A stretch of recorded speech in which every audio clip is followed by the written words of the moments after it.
Society 13 Podcast Network. Redefining podcasts. Do you like to listen? Hi, this is Tawny Plattis of the Dirty Bits podcast, where I very casually retell all of the scandalous and salacious stories from history your teacher probably left out. And you're listening to History Goes Bump.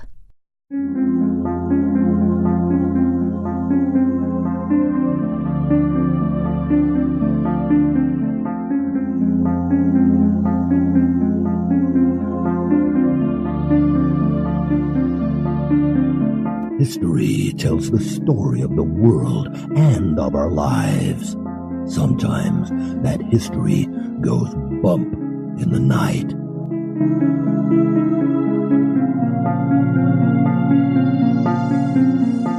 Broadcasting from the center of oddity and the supernatural in Central Florida, it's the History Goes Bump podcast.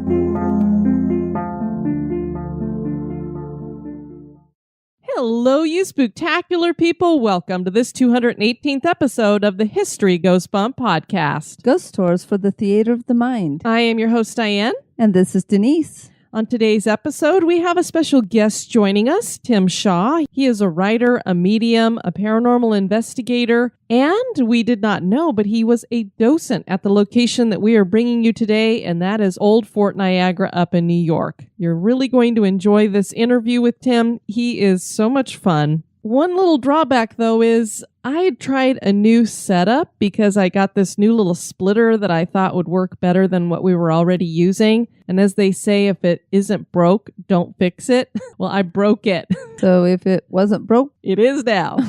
So I listened back to the playback and Tim sounds great. And Denise and I sounded like we were on the side of a street with a bunch of traffic behind us. The noise and hiss and popping was so loud behind us. And in order to get rid of that, it ended up making us sound really muddied. So we went from sounding like we were on a street corner to sounding like we were down underneath the street trying to yell up through the sewer system. So we were the sewer rats. We were down there with Pennywise. Oh, don't. Oh, Heather and all you clown people, she went there. I did go there. So I apologize. We're not going to sound the best, but the bulk of the interview is Tim, and he sounds great. So I think you're really going to enjoy that.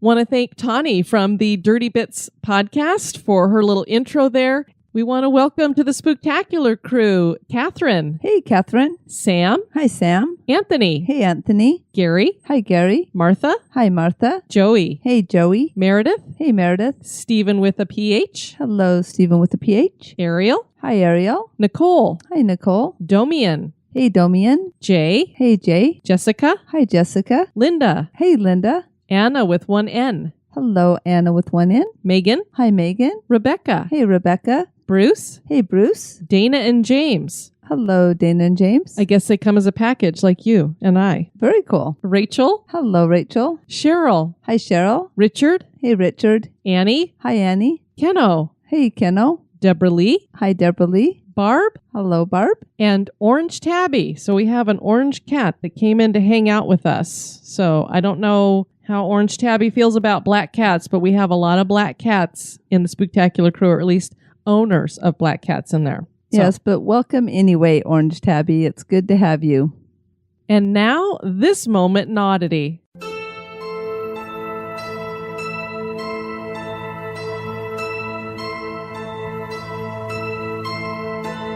Purple sapphires are very rare gems, and they are unique in that they don't need to be heat-treated to obtain their best color. The most famous purple sapphire is the Delphi purple sapphire. And the funny thing is that the Delphi purple sapphire is actually an amethyst. Today it can be found at London's Natural History Museum, but it began its travels in the Temple of Indra in 1857. It was looted during the Indian Mutiny of that year, and legend claims that a curse was set in motion. Bengal cavalryman Colonel W. Ferris brought the gem home with him, and soon the entire Ferris family was battling illness and struggling financially. A family friend wore the gem one day and committed suicide while in possession of the stone. Author Edward Heron Allen became the next owner in 1890, and he suffered a series of misfortunes. He was a scientific man and not given to such beliefs, but he began telling people that the gem was cursed. He tried to pawn it off on a couple of friends who soon returned it after experiencing their own bad luck. So Edward threw the sapphire into the dirty Regent's Canal. It came back to him 3 months later when a dredger found it. Edward eventually put it in a box with instructions for it to be given to the Natural History Museum upon his death. A note was included that detailed its cursed history and gave instruction that Edward's daughter was to never touch or be in possession of the gem. Edward ended the note with, "Whoever shall then open it shall first read out this warning and then do as he pleases with the jewel. My advice to him or her is to cast it into the sea." A member of the museum has transported the stone 3 times for events, and each time he experienced a horrid weather event or illness. If there really is a curse that continues on into the present in regards to the Delphi purple sapphire, that certainly is odd.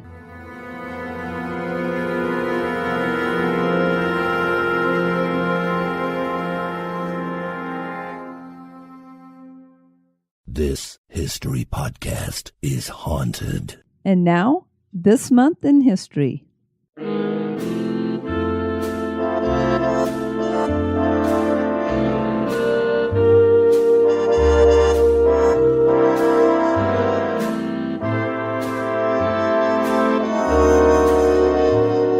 In the month of August on the 2nd in 1923, President Warren G. Harding died suddenly in the presidential suite of San Francisco's Palace Hotel while on a Western speaking tour called The Voyage of Understanding.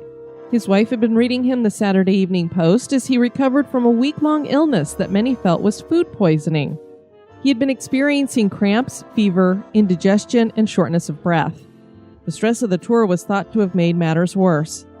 His wife was reading an article about him, and he commented after she finished, "That's good, go on." He then shuddered and fell back dead on his bed.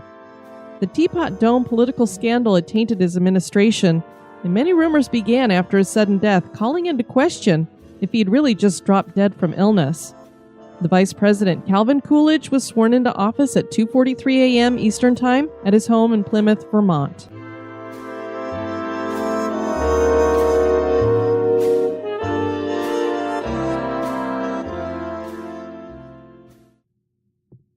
When one hears the city of Niagara mentioned, one immediately thinks of the stunning natural wonder Niagara Falls. There is much more to this western New York area, and it is truly a haunted spot. One location that is rich in history and haunts is Old Fort Niagara. The fort's history stretches back over 3 centuries, and it initially was a key point of defense, especially during the colonial wars in North America. Several countries have held control of Fort Niagara. Fort Conti, Fort Devonville, the French Castle, and finally Fort Niagara have all had homes here. The strategic importance of the fort diminished when the Erie Canal was built, but it remained active into the 20th century.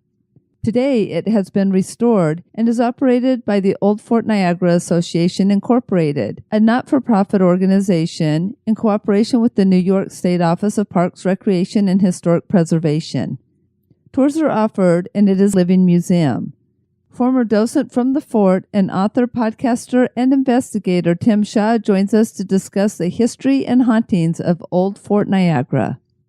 Well, we are joined by Tim Shaw. He is the founder and CEO of Sean Thomas Productions. He also is a photographer, an urban explorer, traditional leather worker, along with being the author of The Ghosts of Buffalo, Spirits, Murder, and Mayhem in the Nickel City, co-author of Haunted Rochester, and he has another book that just came out in 2015, The Dogma of Me, which was published by Dark Moon Press. And then on top of all this, as if he doesn't already do enough, he's appeared on a number of television shows, including the Sci-Fi Channel's Ghost Hunters, the Discovery Channel's Ghost Lab, CBS Radio, Paranormal New York, Spike Network's Ghost Ops, Deftone Picture Studios' Ombus, To Catch a Soul and a Grim Becoming, the award-winning Marsh Creek Tramp, as well as Core Productions documentary John Zaffis, The World Within. And most recently, he was featured on Destination America's hit show Paranormal Lockdown. His current project is a new web series, which I've been enjoying, called Curiosity, and he does that with Eric Charles. How are you, Tim?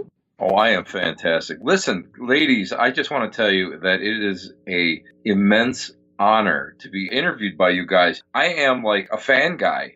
I'm not going to lie. I love the show, and I was just blown away when you wanted to sit down and talk a little bit about Fort Niagara. And it's super. Again, it's a super honor to be here. So thank you right in advance. Well, Tim, I have to say that the feeling is mutual, because when you first contacted me, you were telling me a little bit about yourself, and I went, wait a minute. I know this show because way back in the day when I was over on Blog Talk Radio, I had a political show, but I like to hang out with the paranormal type shows. And so I would look around the internet for chat rooms to hang out with that had paranormal shows. And you were over on the Para X radio network with your Black Cat Lounge. And I would either be sitting there in the chat room listening to you there, or I would listen to, basically, it would take the live show and put it up as a podcast later. And so then I would listen to the podcast later. So I was listening to you quite a few years ago. You were just probably in grammar school when you were listening to me, right? That's what it's like. Yeah, I'm not that far behind you, so no, I was not in grammar school. She's quite old. Thanks, Denise. You're welcome. Well, I covered a whole list of stuff there, but what we didn't really talk about is the fact that obviously you are way into the paranormal. Is there a particular reason why, like experiences that you had early on as a kid? What brought you into the world of the paranormal? Well, actually, the religion of spiritualism has been in my family since the 1880s. I first went to the Lilydale Assembly, which is a spiritualist enclave or community here in Western New York, probably back in 71, 72, somewhere around there. And we used to go to Lyceum, which is a Sunday school. And I kind of got a real... the best way I can say, and I can describe my desire, was that it seemed to make sense to me. During the school year, I went to a Roman Catholic parochial school, which was interesting because summertime came. We went to go and visit relatives down in Lilydale, and I would go crazy. I would just love everything that was going on, and we would go to the open gallery readings, which were 3 times a day during the season. And this is, again, I was probably in 7th or 8th grade when all this was going on, and it just made such sense. And to really witness some of the really insane things that would happen back then. It's a little bit different. Sometimes I think spiritualism, or even the whole idea of doing readings or becoming a psychic, it gets a little convoluted. It gets a little diluted, because back then they were really used to push for identifiers, and some of the physical phenomena that I actually witnessed was really just mind-blowing. I remember sitting right up front in a church service where a gentleman, a medium, went up there and was talking. And while he was talking, a second voice came out of his solar plexus. And they were discussing something. I forget what it was, but I was a kid then, but I always remember hearing that. And it wasn't like ventriloquism where you threw your voice. It seriously was coming out of his solar plexus. I've seen spirit. And even as a kid, we had what they called children's seances back then. It was done in regular light, but it was, they taught us these things to get us ready to not be so afraid of physical phenomena when it occurred. And I remember sitting there and hearing voices and whispers coming out of the Spirit Trumpet, which is, it's one of those long listening trumpets. It looks like a funnel. That's the best way I can describe it. And I've seen them kind of float in the air. You saw shadows and you saw things move. We never used Ouija boards back then. We used automatic writing planchets, which is a planchet with a pencil in it. And you put your hands on it and it would start to move and spell out words and draw things.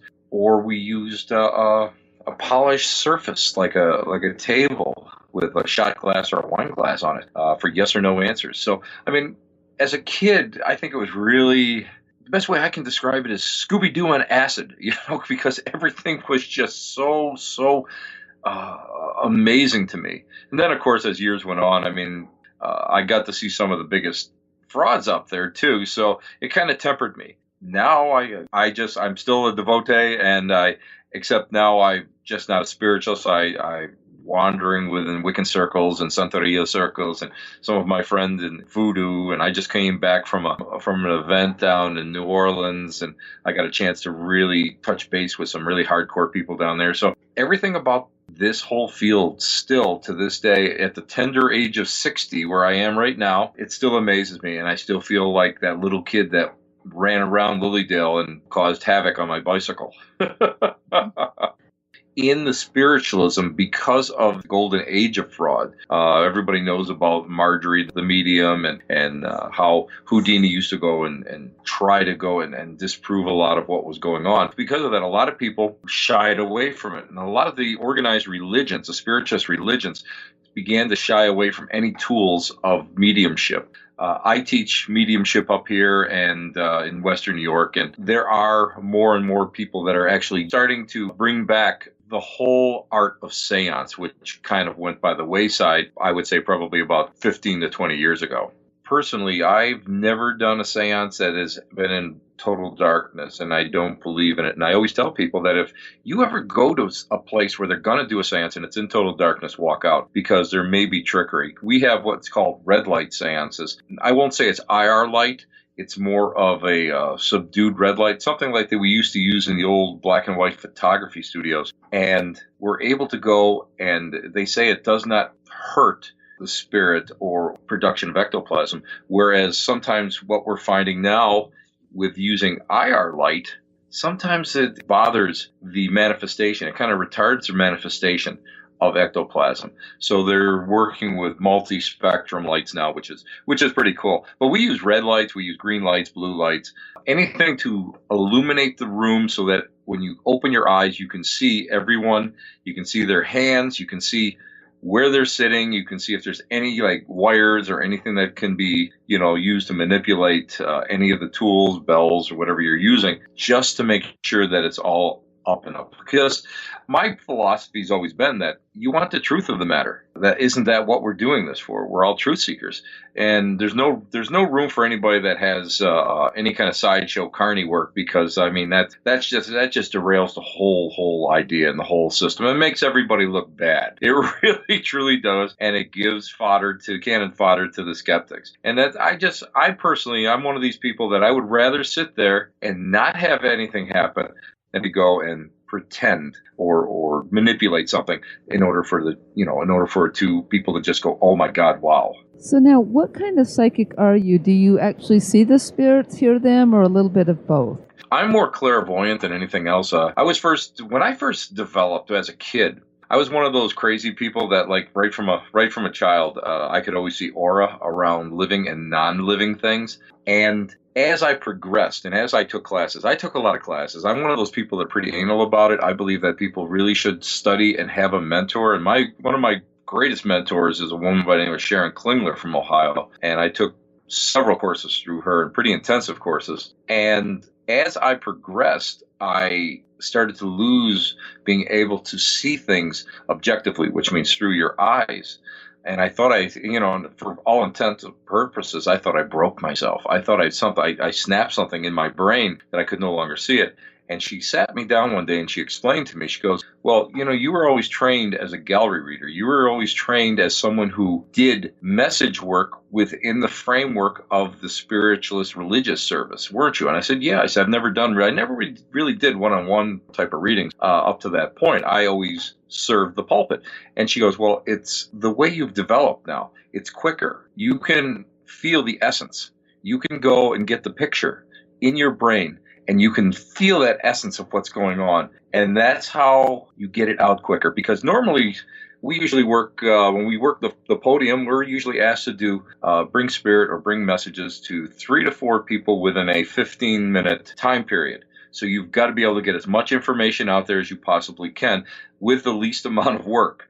And that's the way it works. And that's how I kind of developed with it. And as I started to really work more and more, I started getting the essence of taste and the essence of smell. And I started being able to get clairaudient, where I started hearing things. And it wasn't until a few years ago where I started seeing things again. And recently I was just up at a location in Bergen, New York. And I looked out a second floor window onto this huge swamp, and I saw a gentleman standing out there in this huge swamp. And I went, why would he be standing in a huge swamp? And I looked off to the guy that was with me, and I looked back, and he was gone. And I described the guy, and he said several people have seen a person like that, and they nicknamed him the Watcher. So again, as I'm growing older and I'm working in different venues and different genres right now, I think that my objectivity to sight is starting to come back. Well, there certainly is a lot of weird stuff and haunted things in the part of New York where you're at, near Buffalo, Western New York. And you had thrown out a lot of locations to me, and one that caught my attention was Old Fort Niagara. And so could you tell everybody a little bit about it? I know it's several hundred years old. Do you know a lot about the history behind it?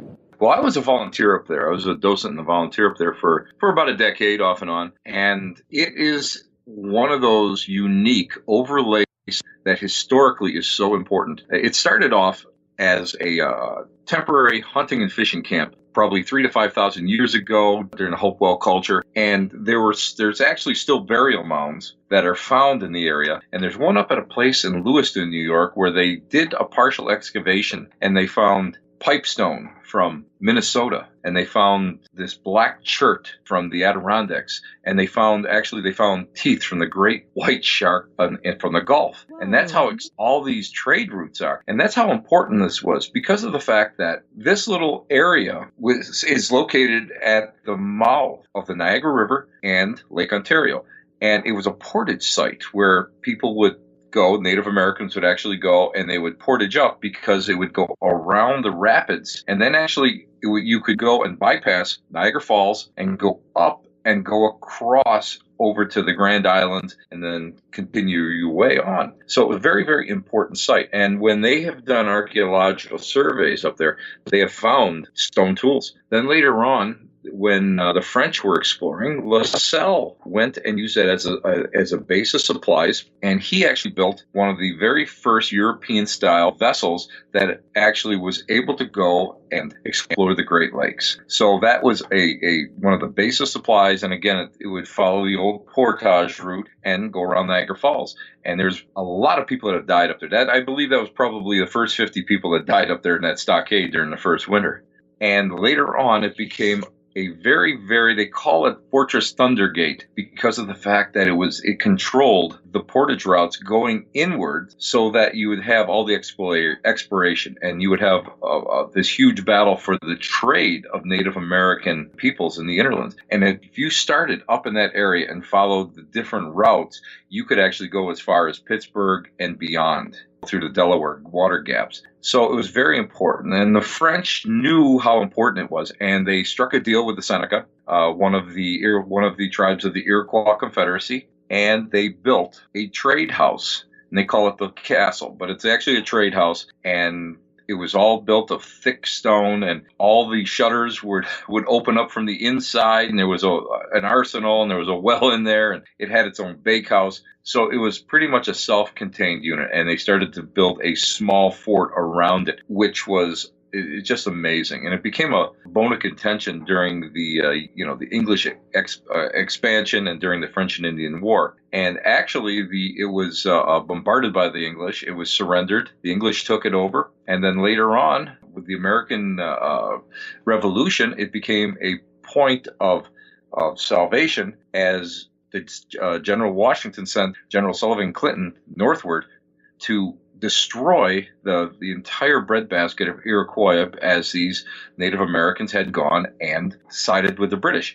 And they did, and they destroyed everything in their path north. They didn't get as far as Fort Niagara, but they choked up the supply line so bad that they figured about 3,000 British allies actually died in 1779, the winter of starvation. And it also goes in, it was very active during the War of 1812. British crossed over when the Niagara River actually went and froze. And one December night, they came down the main trail. They bayoneted all of the sentinels, and they actually took the fort. It was a bloody, bloody, bloody battle. Fort Niagara has had its share of really chaotic and craziness, and it became a bloodbath.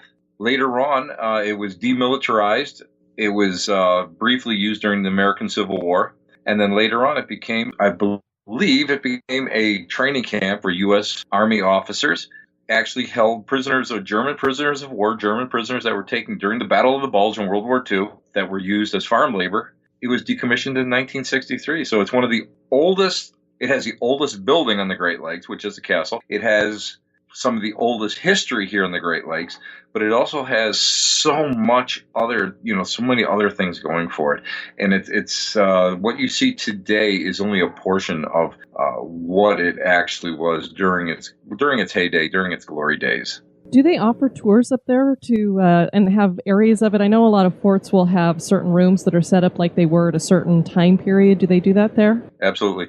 Robert, trying to think is now Bob Enzinger, who is the executive director up there, is probably one of the most proactive executive directors of any historical site that I've ever volunteered or worked at. And I've done quite a few, the Civil War sites like Gettysburg and Antietam and a couple other places that I've actually volunteered at. But he's a reenactor's reenactor, and he believes in portraying a location as it was. And the French castle is portrayed as barracks for La Marines, which were the French forces that were there during the 1700s. You have two what they consider the best way I can, for people that don't know the terminology, there are two blockhouses there that were built by the British.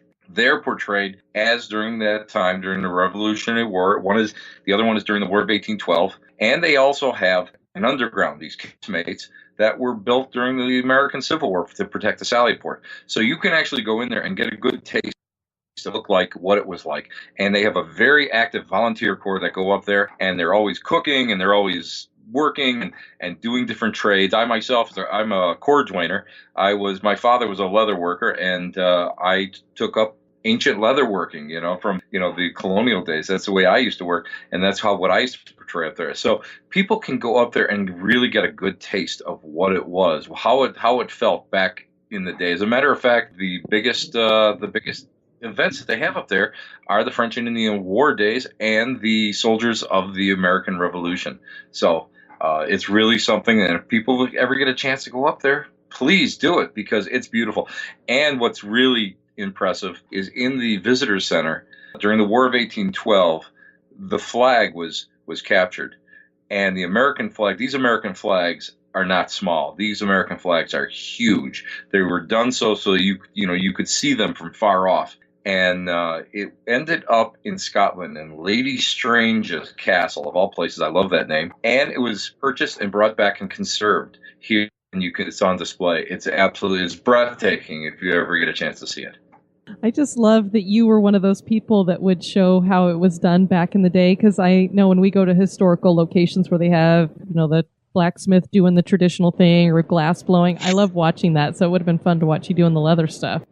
I've done everything from World War I stuff all the way back. I'm just trying to think how far back. I go right back to medieval. I've got the line drawings of King Henry VIII's warship, Mary Rose. The conservatory must have got tired of me constantly emailing them, and they sent me all these beautiful line drawings, and I started making and recreating all the leather drinking vessels and small medicine vessels. It's all done with leather and sand, mixing out with sand, and you let them dry, and then you seal them up. It's a lost art. And whenever I get a chance to do stuff like this, or even to this day, I get a chance to learn something like this, I will take the time to do it. I went up to Fortress Louisbourg up in Nova Scotia a few years ago to study their leather that they got out of the mud bags during their archaeological surveys. And I actually, while I was up there, I got a chance to work with a gentleman that all he did was colonial fire buckets. And I got a chance to work with him and learn from him. So it's a constant evolution, and it's just a lot of people are like, well, there he is, Tim Shaw. He's got the crazy train from Nerd City lately, but no, I get very, very excited about it because my dad was a carver. My dad was exquisite leather carver. But what I did primarily was to do all sorts of functional, just beautiful little pieces that you would use every single day. Mugs and pieces of supply and hunting pouches and all sorts of little things like that. Some of my stuff actually ended up in a couple movies, which was pretty cool. So you never know where some of my stuff may end, where it all ends up down the line. See, it's good to be a history geek. Oh, you have to be. But I think that's the biggest problem that a lot of people, within these different fields of which I kind of trip around. A lot of what's going on today. Nobody takes the time to do the land surveys anymore. Nobody really takes that time to understand what it was like. For the 130th anniversary of the Battle of Gettysburg, we went, and I was part of a march that followed my great-great-grandfather who fought at Gettysburg. His regiment marched 25 miles from Frederick, Maryland, all the way to the fields of Gettysburg, and I was able to do that in full Civil War uniform, and stopping and seeing all the same sights actually that he saw. And that to me was mind-blowing. So, you get a chance to go and you get that whole history trip, and it becomes even something a little bit more than the experience. It transcends it. It becomes almost illuminated for you, where you don't know whether you're in 2017 or you're back in the 1800s. And that to me is really something that is it's just an amazing feeling. I get into conspiracy theories every so often, and one of the bizarre pieces of history that's connected to Fort Niagara is what happened to William Morgan. William Morgan, let me tell you, William Morgan is one of those unbelievable, interesting subjects that you can end up in a fist fight up here if you're not careful and if you're talking to the wrong person. I have a friend who is a Grand Master in the Masonic lodges. Their take is totally different from the take that another person that I know who wrote a book on William Morgan has taken. And William Morgan was basically, he was a reprobate and a liar. And he lied his way up the ranks in the Masonic, in the Masonic organizations. What happened to him is he was someone who was going to expose some of the rituals and the rites that the Masons used, the Scottish rites. And he was going out and he was going to create a book. And they arrested him on some Trump charges. They ended up springing him, but the people who went and sprung him were people who were bent on silencing him. And one of his last things that anybody has heard him say was, "Oh, murder most foul," as he was getting dragged out of the jail. And they took him through a succession of different places, and he ended up at Old Fort Niagara in the former Powder magazine. The problem, what they say what happened is that William Morgan, or the people who kidnapped William Morgan, didn't quite think the whole thing out. They didn't know what they were going to do with him. They figured they were going to go and trade him off to get him up to Canada or whatever. And the Canadian Masons were like, "Hey, we don't want any problems.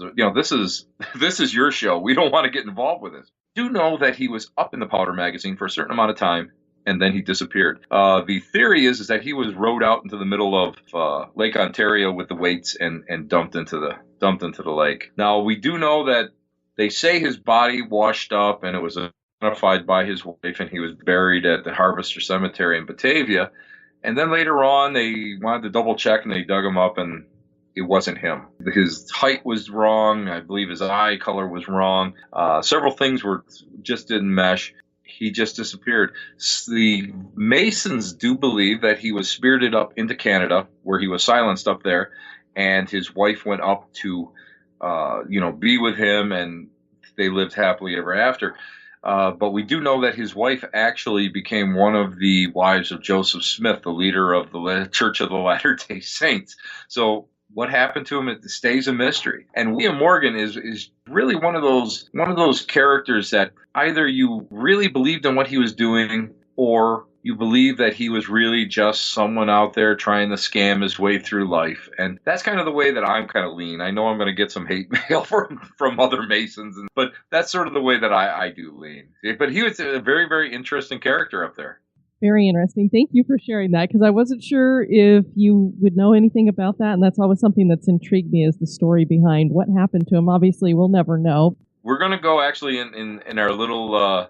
in my little web series, where I just started interviewing people associated with the Masonic orders about William Morgan. So I'd like to be able to do someday. I'd like to actually do a semi-professional documentary on him and see what happens. But yeah, it's just an important case here, because it really ripped up. It destroyed the Mason organization almost worldwide, because now there were all these anti-Mason organizations, and they were all afraid of all the, you want to talk about conspiracies, everybody thought it was a big conspiracy, and you couldn't go anywhere. It's like the Skull and Bones Society, and you can't be a president without being a Mason, you can't do this without being a Mason. And it wasn't until the American Civil War that the whole idea of of masonry actually started to be revived, and the whole idea of helping your brother out, whether he be on one side or the other.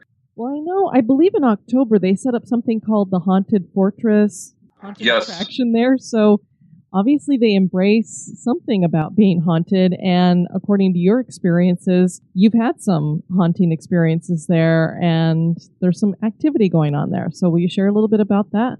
Fort Niagara. When I think about Western New York, and over the years, I've been blessed. I'm one of those people that falls into things where I get these crazy invitations to go to places that I never would dream I would ever get a chance to go to. And Fort Niagara in Western New York is one of those locations that I have to say is in the top 3 of any place I've ever been. Wow. Fort Niagara is, when it's hopping, it's hopping. I've been in there when we were waiting for a group to come in, and they never showed on a Saturday night. So I'm staying over there. I got a 45-minute ride home. It's 1 a.m. in the morning. I don't feel like driving home. I'm tired. So I'm just going to sleep in the castle. And I've slept in the castle several times. And anybody that is a volunteer up there, they all have their ghost stories. And I'm in the boulangerie, which is the French kitchen on the first floor. And you start hearing footsteps. And it's not just 1 or 2. It goes to like 5 or 6. Echoing from the second floor. Now there's 3 floors. Now I have gone through this myself to make sure nobody else is in this building. So I went, and again I go through the whole place again, and up and down, up into the 3rd floor, all the way back down, check everything. Nobody's there. I'm starting to hear. I'm hearing it again. I go, okay, that's fine, whatever. Then I start hearing what I perceive as a door slamming, and it's a particular sound because it's these thick metal doors, and when they hit, it's metal on metal, and you hear those latches hit. And I went, oh, here we go again. And I wanted just to sleep a little bit. So as I'm sitting there, I've got this beautiful fire going, and I got these mattress ticks laid out on the floor. I'm all set to go to sleep. Finally, it just gets overwhelming. It's when the barometric pressure starts to move a little bit. That's the best way I can describe it. And I start hearing steps coming down. There's 2 stairways coming down from the 2nd floor, and it's like ping, ping. And if you ever heard this particular sound, it's not like sneakers or regular shoes. As a reenactor myself, I knew what these things were. They have heels, these leather heels, but they have iron horseshoes that you nail on there so it lasts longer. These heels don't wear out, and that's what they used to do then.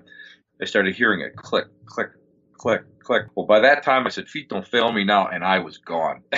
I don't run out of a lot of locations, but that's one of the only places that I can actually say that I went out. And I go sliding down this hallway, and at the end, there's World War II bathrooms that were put on there because they used it as officers' quarters.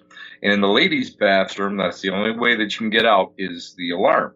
So I get back in there, and then I realized as I'm in there and I'm standing there, I'm going to go and turn the alarm on. I don't have the latest code. So now what do? Well, I'm not going back in there. I'm not going to lie. I have gone into some crazy places in my life. I'm not going to go back in there. It just felt that bad. Something did not want me in there. And that's the best way I can describe it. So I closed the door, and I went out, and I actually drove my little truck in front of the place. And I cracked open the windows, and I fell asleep in front so that I would still be on duty. And I'm 6'1" in this little Chevy truck with my head underneath the blanket in a fetal position. And about 7:30 in the morning, I hear tap, tap, tap, tap, tap, and it's the maintenance crew, and they're just in hysterics, and they're just like, "Oh, finally drove you out after all these years. You said you were so brave. Finally chickened out, Shaw. You finally chickened out." That's the only time I think I can remember ever like panicking and like running out. And it was whatever it was, and I had gone through that. I had gone looking for something, and there was nothing. There was just nothing there. So that was one of my favorite ones. Another time, we were having a crafts weekend, and what's nice about being a volunteer in these historic locations is that it's like Disneyland to you. Nobody comes in, or maybe 1 or 2 tourists come in during the off season. And you're standing there, and you've got, you're in the garb, you're in a historic location, you're working on stuff. And one of my buddies is a off duty, or is a retired cop. He got a deer that had been hit by a truck. So he brought it in, and we were butchering it, and we cooked everything, and it was just a wonderful time. And down in the basement, we used to have these refrigerators. So I'm taking these 2 jugs of cider, and I'm going down into the basement, and you get that weird feeling. Over there, it's like when the barometric pressure starts to get uneven, it either drops quickly or raises quickly. That's when it seems like it gets active. And I got down there, and something hit me across the hand. I dropped this jug. I looked down at my right hand. I had a welt across 4 fingers, like somebody hit me with a rope. And I put the other jug in the refrigerator, walked back up there, and I had just finished making this leather canteen and a leather, and a leather flagon. And I went and I gave it to a guy. I said, "I'll give you that if you go down there and you clean up what I dropped." And I didn't go back down in there. I didn't go back down to that basement until Ghost Lab went down there, and I went down with them, the Kling brothers, and showed them what had happened. So that was quite a few years later. So yeah, sometimes the discretion is the better part of valor when you start talking about this stuff. And I got to say that we've all had so many different experiences there, but yeah, those were my 2 peak experiences. I love that you still went over and put the other jug in the refrigerator after something made you drop the first one. I would have dropped the second one and ran right up the stairs. So I had us off for taking the time to put the other one safely in the fridge. Sometimes your logical mind kicks in. And that's one of those times that my logical mind kicked in saying, I've got to complete the task. And then I was gone. So yeah, there's so many things up there. And, I think a lot of it resonates with me. Because growing up here in Western New York, my dad, who worked at Bethlehem Steel, who's a blue-collar guy his whole life, but he loved history, absolutely loved history. And I have this absolute reverence for history because of him. And some of my earliest memories are at Fort Niagara. I mean, I was a little kid running around. I mean, it was just great. And I remember after he passed in 96, I had gone up there. They had these, what they call cabin fever lecture series in the spring. So I was in the fort. Nobody else was in there. It was dead quiet, dead silence. Walking around, and there's a room where there's a bunch of displays. And I'm OCD when it comes to like doors open. I'm one of those guys that has to go and close the door. So I'm going over there and I'm going to close this door that's just partially open. And I put my hand down and it felt like it went through like this cotton candy. And as I went down, I was probably about 4 inches away from the door, the actual doorknob, and the door slammed shut. And I just thought, well, that's my dad saying hello, that I'm back there. And he's happy. He was always happy that I was a volunteer there. I just find it fascinating when you think about all of the locations that you've been in and the experiences that you've had, that a place that a lot of people wouldn't normally put on their list of, oh, this is the most haunted place in such and such New York, that you've had experiences that have scared you enough that you're like, you know what, I'm out of here. It's one thing to hear footsteps and to be like, oh, that's kind of weird, I'm hearing some footsteps, but the presence that you were feeling was that negative and oppressive that you were like, you know what, I need to get out of here. And to have something smack you, it's not like something touching you to say, hey, I'm here. It was like trying to hurt you, it would seem like. I've been hit twice in what I've done. Twice in all the years I've done this. That once there and once at we were trying to help a family at a very, very negative location where I got scratched really deeply and really I still have a small scar there from the experience. But at Fort Niagara, I never was afraid. Never was afraid. Because again, growing up there, there's a Coast Guard base right on the other side of it. Even by myself, I never had a problem sleeping in any of the buildings, sleeping on the grounds itself, sleeping outside the fort. Never had a problem with it. But there seems to be certain times of the year there that really start to peak. And I've often said that it's springtime and I would say later fall when there's a lot of static electricity in the air. And it seems that might be the catalyst. That might be the battery that powers into this stuff. And a lot of people seem to have those experiences. I know a lot of reenactors up there who have actually seen different things going on. A good friend of mine who's an artist up on the second floor came up, and when he was a younger man, looked down this hallway, and there was a what he thought was a reenactor dressed as a French La Marine. He walked down there. This person nodded to him. He went into the room. He came out, and he was gone. This happens more than than a lot of people want to admit. One of the funniest things that ever happened up there is one of the administrators was dead serious. He did not believe in any of this. He was like, you people who believe in these ghosts, you guys have a serious drug problem. And one day, when they started to go and they started to flesh out these rooms, they started to bring them to life. There was an electrician there, and they brought him up there, and he showed him what he had to do. And they were installing these laser lights, these laser alarms. And all of a sudden, the guy, this guy goes back to the office. This guy comes running across the parade ground, and they're going, well, what's wrong? He goes, I thought my flashlight was on.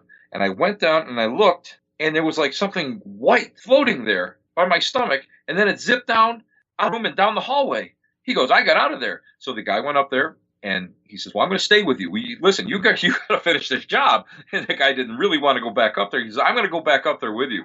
And he was working. And sure enough, this guy saw what looked like a visible orb, because we all, the whole idea of orbs through cameras are a little iffy. Mm-hmm. But this was a bright light that shot down this hallway and went into the wall. It just went into the room, and he followed it, and it looked like it went into the wall itself. And they still don't know why, or, there was no reason for why it went in that direction. So I asked him, I said, so tell me the truth. You saw your first ghost. You had your first physical phenomena. He goes, all I'm going to tell you something, Shaw, is that it was something. I don't know what the hell it is, but it was none of your damn ghosts. I'll tell you that right now. So he still would never admit it. But he even had an experience up there. So you never know. And then the shadow people are crazy up there. I will say there's in one of the Sally ports, it's really weird because you start walking down there and you get that little feeling and you look up. It's almost as if somebody's head sticks around, kind of sticks out and looks at you and then goes back in. Or down in the casemates, I always remember it was 10:30 in the morning, and I took a friend of mine on a tour there, and we're going down into the Civil War casemates, and we both walked through what almost felt like a wall of static electricity. And we walked through it, and there's a little passage that goes by the guns and goes down to this arsenal. And all of a sudden, it was like mist. It was this gray mist, and it looked pixelated. And I've been in enough haunted houses, and I've had this actually even happen in my house. Of course, I didn't tell my wife what it was, but this great pixelated mist was like all through there. So we're trying to take pictures, and it sucked my camera battery dry. And he got 3 shots off, and he actually got 3 shots of the mist, which was pretty neat. And his camera went dead. And when we left and we went back up outside, both cameras came back online. So the batteries just were drained down to a certain point where they didn't work, and then they came back on, but they were very, very depleted. So whatever it was down there was almost parasitical in nature for energy. So but that happens a lot. That happens a lot. And of course, you have every so often you'll hear about a woman in white walking through this. There's a military cemetery just outside the gates, and they'll see a woman in white walking through there. But what we know of the cemetery is that for every headstone that's actually there's probably about 3 people buried in there. People buried. And during the 1800s, they had to do something because the wall, it's up on the Niagara River, and it's on one of the embankments, and it was washing out, and bones and coffins were actually sliding down into the Niagara River. Oh, no. And on Sundays, all the proper Victorians were kind of appalled when they looked up there and they would see that. But and we've also seen, I've seen personally, I know it's probably a group from up in that way. There's a lot of different Wiccan groups and other, and other different types of groups that are up there. And I actually saw them do a snake dance inside the cemetery. They were all dressed in white, and they were kind of doing a snake dance in there. And I'll be honest with you, when I see something like that, those are the people that are not going to go and damage anything in a historic location. It's the other type of people that are in there, and they're kind of hiding and sneaking around. These people made no bones about it. They were there, and they were doing it. I'm sure it was some ritual, but yeah, there's just so much up there. And every time I go up there, and I still to this day, I have that sense of awe when I go up there. I'm like a little kid again, and I'm forever, exploring and looking around. And now I'm carrying a recorder with me to make sure that I can see what I can pick up. One of the best stories was there was a priest from Jonestown. and Jonestown, Pennsylvania, and he was going to go and sleep in the chapel. There's a small Jesuit chapel up in there. Well, in the middle of the night, he woke up a friend outside and said, "Listen, take my stuff, pack it up, and I'm leaving tonight. Would you take it home with me?" He goes, "Well, what's wrong?" He says, "I don't want to talk about it." And I tried to interview this guy several times, this priest, and he will not speak about whatever happened in that chapel. Now, I talked to a friend of his who said that from what he understood, that nothing was moving, but as he was trying to sleep on a cot in the chapel, and there's a little altar and everything in there, it sounded as if all the benches and the seats were moving around. So it just freaked him so bad that he now goes and he has a tent outside, and when he does Mass, he does it at the Father Malay cross, and Father Malay was one of the first Jesuits in that area, and he does it in an upturned canoe. So he has never been inside. He's never been inside the castle since. Yeah, it does make you wonder what happened if he's like, I'm not going to go in there. And if he doesn't want to talk about it, that makes it even more intense. But it's a beautiful place, and if anybody gets a chance to go up there, it's part of the Niagara region, and you have so much history up there, and you've got so many of Lewiston, New York is probably one of the most haunted little towns in New York State, and they have ghosts. They have a lot of ghost tours up there, and you've got Oak Orchard, which is a cemetery where many of the conductors of the Underground Railroad are buried, and go down to the landing in Lewiston, and there's a beautiful statue to the Underground Railroad and to Harriet Tubman. So there's so much up there, and there's so much history, but the haunted history up there is just amazing. And you hit it right during the fall. Believe me, you'll never go anywhere else. Every fall I go up there. Every fall I'm always happy when I go on some of these tours. I don't know where things are located there. How close are you to Niagara Falls? Good question, Diane. Niagara I was Falls. just getting ready to ask it. Only the most intelligent people ask those questions. Let me tell you that. No, Niagara Falls is probably about 20 to 30 minutes away. You're very, very close to one of the bridges going into Canada also. So, I mean, it's very, very close. There's so much to see and do in that little corridor. And you have Art Park, which has Hopewell Mounds in it. It's where the first portage coming up from the actual river itself, it's called the Gully, that's still there. That was the location of Jean Claire's trade post, one of the first French trade posts here in the U.S. So it's just a beautiful place. And then, of course, if you just want to go and hang out at Niagara, it's a great place to go too. I love it. See, we're sold. We're coming sometime. Yep. Come on up. I'll give you. Listen, I'll give you the 50-cent tour for 25 cents. That's what kind of a guy I am. But I'd love to take you guys up and show you a little bit of my country up here. That'd be great, because that's one area that I haven't really been to, so I don't know that much about it. Where I just live just outside of Buffalo, and Buffalo, New York is experiencing a great resurgence and culture and traditions, and it's embraced so much. And it's a beautiful, beautiful area. So we have the haunted naval park. You've got the USS Sullivan's, you've got the Little Rock, and you've got the USS Croker, a submarine. And all three of them I've experienced things on. Wow. Yeah, see, I was in Buffalo for a conference one time, but I was mostly in meetings and everything. I was on the board. And so I was that close to Niagara Falls, and I still have never seen it. Niagara Falls, a lot of people from up here take it for granted. It's just Niagara Falls. It's one of those places, when they say it's one of the 7 wonders of the world, it actually is. It is absolutely beautiful. It's breathtaking. You have to be a tourist. You have to go on the Maid of the Mist, so you can get up close to the falls. You have to go in the Cave of the Winds, to get up and under, all that rushing water coming at you. You get very, very close to it. It's absolutely beautiful. You get on Goat Island. And of course, if if you're looking for, top of the line entertainment, you've got the casino up there. You've got all your different restaurants, really great places. And if you're looking for ghosts, goblins, the things that go bump in the night, I can give you a list. I can give you a list, and I can give you some contacts, and you won't be sorry. I think you'd love it.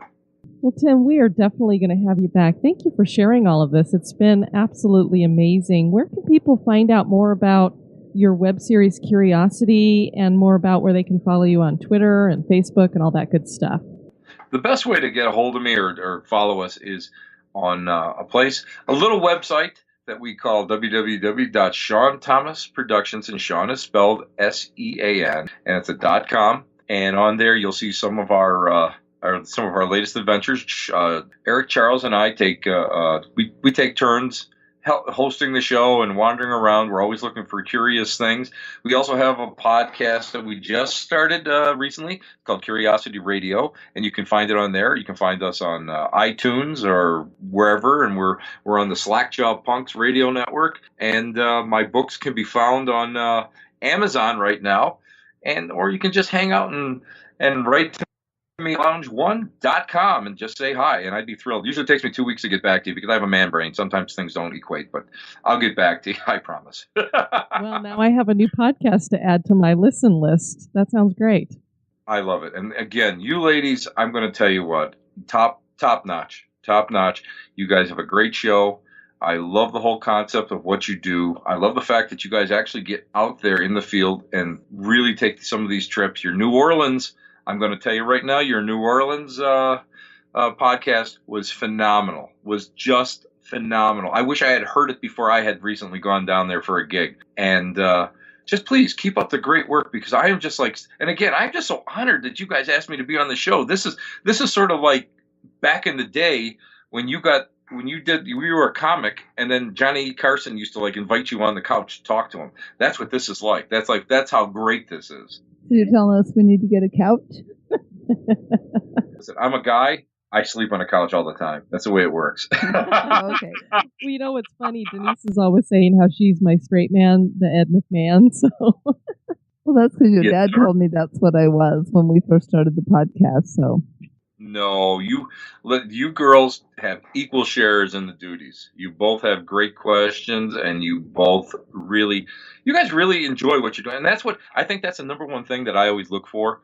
You have to enjoy. You have to enjoy the whole project of which you're part of. When we first started out with Curiosity, Eric and I had recently stopped our shows. He had the Haunted Buffalo, and of course I had Black Cat Lounge. And I had done that for 9 years, and then I had been on CBS for a couple of years. We decided that we were going to only do something that was fun. And we didn't care if anybody watched us. We don't care if anybody listened to us. We wanted to do it because we wanted to enjoy it and have the experiences of it. And, the rest is history. And we've had some great places. We've hung out. As a matter of fact, I just unwrapped and taped 7 haunted objects that demonologist Jason Love sent to me from Scotland for my collection. oh my God. Oh yeah, he's got some great stuff. I was just up in Bergen, New York, just kind of doing a walkthrough of a haunted house up there, which was really neat. So I'm just keeping busy, and this is something that we all have a passion for. And sharing it and bringing this stuff alive. And you girls really, I'm going to tell you what, you guys really bring your topics alive. And that's what I love about it. And that's why I don't miss any of your episodes. Well, that is so sweet of you to say that. It's kind of funny that you are saying that about us, because I told Denise, I said, he's kind of a celebrity in the paranormal world. Because they ask you to speak at things and stuff. So. Well, I'm a celebrity in my own mind, let me tell you. That's exactly what I want. And here's the bottom line. I was very blessed. Very, very, very blessed. I was sort of in the right place at the right time, and everything just kind of fell into place. And for a reason, I don't know why, people enjoyed listening to what I had to say. And I brought a multifaceted approach, being, from a religious type of view, and I love paranormal, I love all the tech and all that now. So I was able to go new school, old school. So I kind of bridged the gap. So I maybe for some whatever reason, people thought that I might have something interesting to say, because quite frankly, I bore myself most of the time. Well, you weren't boring to us. No, so. not at all. Thank you so very, very much. Well, thank you again for joining us, Tim. We look forward to talking to you in the future, and you have a fabulous evening. You have a fantastic evening. You guys have a blessed rest of the summer. And I look forward to hearing more of the podcast. Not necessarily me, but some of your other really good ones. Okay, guys. Thank you. Thank you so much. Take care. Bye-bye. All right. Bye-bye. Bye-bye. Well, that was a ton of fun having Tim on. I really enjoyed having him. We are going to have him join us for another episode that will be coming up in October at an incredibly haunted location that we're not going to tell you what it is yet. Nanny, nanny, nanny. But Denise, he's a guy that I would love to just sit down and have, I don't drink coffee, so I guess tea or something with.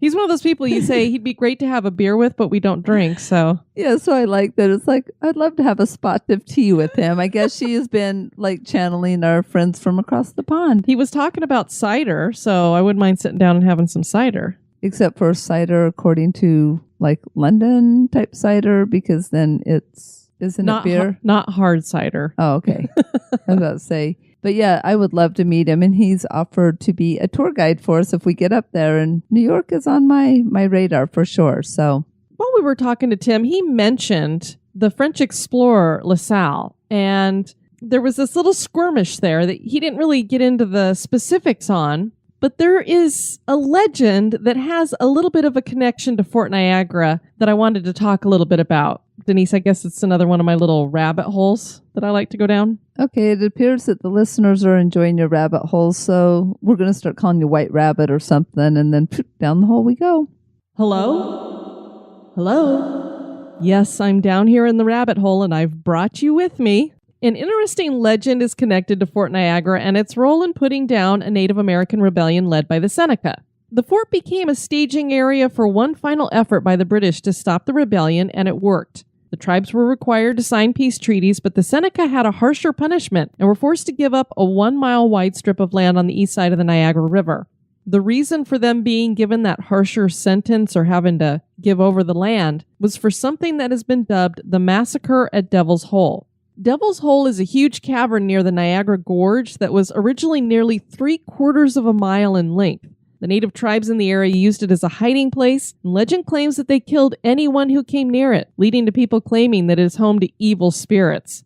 The Battle of Devil's Hole, also known as the Devil's Hole Massacre, was fought near Niagara Gorge in present-day New York State on September 14, 1763. The skirmish was between a detachment of the British 80th Regiment of Light Armed Foot and about 300 Seneca warriors. The regiment was leading a wagon supply train from Fort Schlosser to Fort Niagara. The Seneca warriors killed 81 British soldiers and wounded 8 before the British managed to retreat. And so that was what Tim had been talking about when he said that their supply line was choked. A legend claims that French explorer Robert René Cavalier de La Salle was returning to Lake Ontario when he and his guide came upon the Devil's Hole. His guide told him that it was an abode of the devil. La Salle was an explorer, so he wanted to descend into its depths, so his guide tried to dissuade him with this story. Ages and ages of prosperity and happiness to the red man had passed from the time of his first creation. The Great Spirit loved his red children and gave them this country for the sole use and enjoyment. So it would have continued forever if the great falls of Ongiara, whose thunder we now hear so plainly, had continued near the spot where your canoe landed. But the red men became bad and vexed the Great Spirit with their war parties. The rocks began to fall off amidst thunders and storms, and scarcely a moon passed that was not marked by some change. Moons and moons passed, and the falls were above this Devil's Hole, which then became open to the rapids, and the evil spirit could get out. Noise of thunder, shrieks and groans were often heard from this darkened den, which greatly excited the curiosity of the young man. One of them, a fine young brave, insisted upon examining the secrets of this dark prison house. Armed for battle, he descended with much difficulty, and we never saw him more. Then came the word that the pale-faces in the vast canoes, which could easily carry an army, had come out of the great sea and landed under the midday sun. The evil was distant, and we thought little of it. Time passed on, and another of our young men descended into the cavern. He returned in a few hours, a raving maniac, and his hair, which had been black and glossy as a raven, had become white as snow. Then came the word that a pale-face, Jean Cabot, had landed on the shore of the great sea, convinced that the spirit of evil lived in the deep dark hole, and that the fate of the red man depended upon his not being disturbed. This is the tradition of our race. Judge them, my white brother, whether you could disturb the evil spirit in his abode, and not suffer the penalty. La Salle seemed convinced that it would be a bad idea based on this revelation by his guide, so the men rode away. But LaSalle could not stop thinking about the place, and 2 days later he decided to return and explore the Devil's Hole. He went alone and descended into the hole.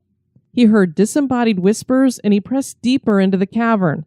Then he heard a voice speak in the Iroquois language with an urgent warning for him, saying, "Return to your home in Canada, and wealth, honors, a long life, and usefulness will be yours. And when death comes, generations of your descendants shall follow you to your grave, and history shall transmit your name to prosperity as the successful founder of a great empire.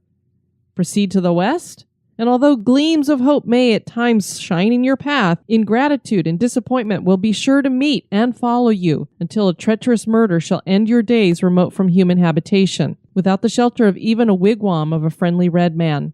The eagles of the desert shall strip the flesh from your bones, which shall lay bleached under the tropical sun, unburied and unprotected by the cross you now so devotedly cherish." LaSalle ran terrified from the Devil's Hole. Unfortunately, he did not listen, and he pressed west, finding bad luck and losing his fortune. Nearly 14 years later, the entire prophecy had almost been fulfilled. He returned to France after his native empire in Illinois was wiped out entirely. Was the evil spirit actually being helpful to LaSalle, or had it cursed him for entering the Devil's Hole? And did any of this experience actually happen? So at Fort Niagara, they have a whole lot of stuff going on. Obviously, you heard Tim's experiences. Employees also claim to see strange reflections and to hear ghostly sounds of battle, marching, snoring, yelling, and alarms going off. Chairs move on their own, as do other objects. One investigator claimed to encounter a black phantom and a soldier. He also got odd feelings near the well where the body of the headless dueler was thrown. And this is a ghost that they say all the school children know about. And it's about this headless ghost. And apparently what happened is there were these two French officers who fought a sword duel, and one of them ended up getting decapitated. The duel survivor threw the guy who got decapitated, his body, down into this well. And we're not really sure exactly what he did with the head. And supposedly on nights of the full moon, a ghost allegedly rises from the well in search of its head, wherever it may be. And then there are also claims about a hobgoblin being seen in the cemetery. So that sounds like an odd creature. Yes, it does. And then we did talk about William Morgan, and nobody's quite sure exactly what happened to him, but there are those that believe that William Morgan's ghost hangs out here at the fort too. So if maybe they did kill him off in the woods somewhere near the fort, he keeps coming back to the fort, we're not quite sure. But that's another one of the ghosts that they supposedly see. And then there was a famous Onondaga chief named Aaron, and he died of illness and the cold there at the fort. And supposedly people see his specter wandering around. So there's a lot of stuff going on here, apparently. So based on the stories we have heard, not only from Tim, but others, it would seem that there are spirits at unrest at this old fort. Is Old Fort Niagara haunted? That is for you to decide. And in the show notes, we do have a lot of links where you can find Tim Shaw's stuff. Obviously, there's SeanThomasProductions.com. On Twitter, he is Tim Shaw Ghost. And if you are interested in checking out his podcast, I had a hard time finding it. So what you need to do is look for Slackjaw Punks. So search Slackjaw Punks in iTunes or whatever podcast catcher you like to use, and you should see Curiosity Radio under that somewhere, and that's how I ended up finding it. On our next episode, Chris Klimovitz is going to be joining us again. We're not going to be talking about legends over in some strange part of the world. We're actually going to talk about a school that he attended, Arcadia University. Apparently, it's haunted. So he's going to share that with us on our next episode. We'd love to have you guys check out our website at historygoesbump.com. And Denise, if people want to send us some feedback, where can they do that? They can do that at historygoesbump@gmail.com. We are getting to the end of August, so if you wanted to be a part of our Flash Fiction contest, that does end at midnight on September 1st, 2017. So make sure if you wanted to compete in that you do have your story to us by then. We have several submissions, so it's going to be a lot of fun to share those on our anniversary show. We also are going to have a special guest on our anniversary show because October 1st is ramping up to a certain holiday, Denise. That would be This Is Halloween. Yes. So we're going to have someone who I consider to be an expert on Halloween when it comes to decorating, costumes, pretty much everything about Halloween. She's going to be joining us for that. So we're going to have a lot of fun talking to her. And we did get an email from Carrie, who is a preschool teacher. So she is talking about our Haunted Cemeteries 3, where we went down that little rabbit hole on playgrounds, Denise. Okay. Hopefully we didn't freak her out. No. She says, as a preschool teacher, when you were talking about playgrounds, it got my ears perked up. We are now doing natural playgrounds in classrooms.